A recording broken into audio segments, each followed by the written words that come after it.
በቅርብ ቀን ሚሊዮነር እንደምትሆኑ ታውቃላችሁ። ሲድሮ አፕሊኬሽን የብዙ ወጣቶች ህይወት የሚቀይር አፕሊኬሽን ነው። የምታስታውሱ ከሆነ ከአንድ አመት በፊት ተናግሬያለሁ።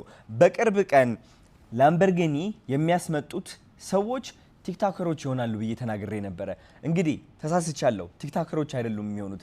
ሲድሮ ላይ ፖስት የሚሉ ሰዎች በጣም ሀብታም ህይወታቸው የቀየሩ ሰዎች ይሆናሉ። እነዚህ ሰዎች ደግሞ መልፋት አይጠበቅባቸውም ካሁን በኋላ ማለት ነው። ፓሽናቸውን እየተከተሉ ህይወታቸው መቀየር ይችላሉ።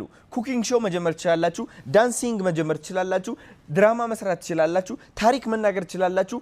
እናንተ ብቻ የሚወዳችሁና የሚከተላችሁ ሰው ይኑር። 5000 ፎሎወር ወይም 1000 ፎሎወር ብቻ ይዛችሁ በወር ውስጥ በጣም ብዙ ብር መስራት ትችላላችሁ። ከአንድ ወር በፊት ፖስት ያላችሁት ቪዲዮ አሁንም ገንዘብ እየሰራ ነው። አስቡት ጋይስ፣ አሁንም አዳዲስ ተመልካቾች እያመጣ ያ ቪዲዮ ቲፕ እንድታገኙ ጊፍት እንድታገኙ እያገዛችሁ ነው። ብቻ እናንተ አዎንታዊ በሆነ መንገድ ሰዎችን ማገዝ እንዳትረሱ።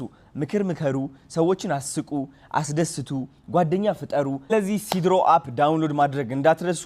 በጣም ጥቂት ቀናቶች ነው ያሉት። በጣም ብዙ ኮንተንት ክሪኤተሮችና ቪዲዮ የሚሰሩ ሰዎች ወደ ሲድሮ ገብተው ያጨናንቁታል በእርግጠኝነት ማለት ነው። ቦታ ሳያመልጣችሁ ቶሎ ብላችሁ ግቡና ቶሎ ብላችሁ ተከታዮችን ሰብስቡ፣ ቫይራል ውጡ። ከዛ ህይወታችሁ በቅርብ ቀን እንደምትቀይሩ እኔ ራሴ ቃል እገባላችኋለሁ። እወዳችኋለሁ። ቻው